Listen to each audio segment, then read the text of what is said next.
Thank you. Good afternoon, ladies and gentlemen. My name is Chad Novak, and I'm here on behalf of the Saskatchewan Taxpayers Advocacy Group, which is a grassroots organization proudly standing up for individual taxpayers. Our organization believes strongly in providing fair and equitable treatment to all taxpayers in our great city.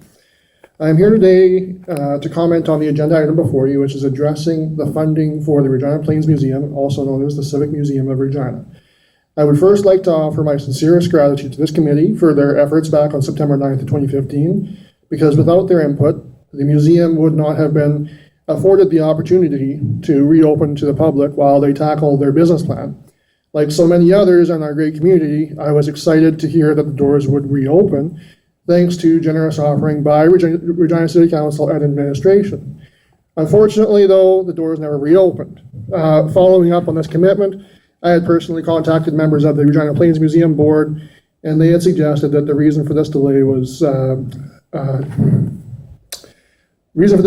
administrative in nature and to simply have patience. Well, as far as I'm aware, to this day, the doors still haven't reopened to the public. I do note, however, that according to the report before you, that they did accept a payment of $43,183, the $60,000 that was allocated to keep those doors open. My question is, where did this money go and how was it spent? I'm hoping that there is some kind of accountability being expected from the museum board, as this is taxpayer money that I and others had fought hard to help them get.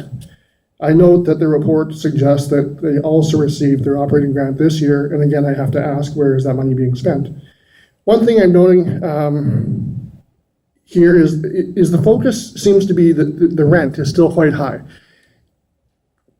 Based on my previous delegation, based on other things, based on the information that's out there on commercial real estate, I don't think the rent is very high on a per square footage basis. The collaborative model, I'm not really, I like the idea that it provides the opportunity for the museum to go forward. I'm not a fan of the idea of it having to size down to 2,000 square foot. If it's simply a matter of funding that extra rent, I would highly recommend that Regina City Hall help them with that extra funding, because I would rather see the existing place happen and all of this other model happen, rather than having them to do another move again that they just did 2 years ago, having to go through all that process, having to decommission things, having to move things here, I think there's a lot of administrative work that needs to be, that would have to be done, a lot of cost that's associated with that, and I just don't feel it's fair to them. I don't feel it's fair to the citizens of Regina. I think that the current location is great in terms of accessibility. It's a good size, and I know that they've mentioned that they have a whole bunch still sitting in storage, so it's not a matter of not having enough exhibits to go around the city in satellite locations.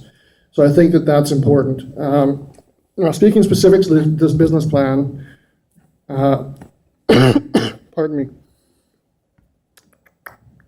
Sorry, I had a whole prepared speech and then I went off of it, so I don't have time to finish it all here. But I did notice that this business plan that was put together, it was very well put together, obviously, very well researched and everything like that. The one thing I did note it was lacking was two things. One, any real reference to other civic museums, heritage museums around the country, and two, public consultation. Public consultation in the terms of town halls, talking to the people. That there was a groundswell of support back last August. They didn't tap into that. They had a tremendous opportunity. That was one of the things that I had come here for. I know that I had brought people here on that same regards. They were all excited. They were all hopeful, and then all of a sudden nothing. The doors didn't reopen. They didn't talk to people. They didn't get, I think one of the major stakeholders here is us. Not only are we the ones that are going to be visiting the museum, but also that we're the ones funding it. So I think that they missed an opportunity there. I would like to see that addressed, possibly. I don't know how at this point. But at the end of the day, I think that one thing needs to happen is the city needs to pony up a little bit more money at the end of the day, because right now we're funding 80% less than the average per capita funding of every other museum, every other museum that ever researched nationwide. We're talking from BC through Ontario. So I think that we need to pony up a little bit more money. I'm not suggesting all the way up to the average, but at least bring it up to something that these guys can keep their doors open and not have to move again. I cannot imagine what kind of headache that would be on its own right. Everything else that's in there, it seems to be feasible. Location isn't going to be a hindrance or a help necessarily, so I think that if we can help them remove that nightmare of having to move again and having to do all of that stuff and focus strictly on this business plan, I think the public would be on board with that. I know the museum would be hopefully be on board with that because it's less headache for them. So I will leave it at that, and I ask if you have any questions, feel free to ask away. Thank you.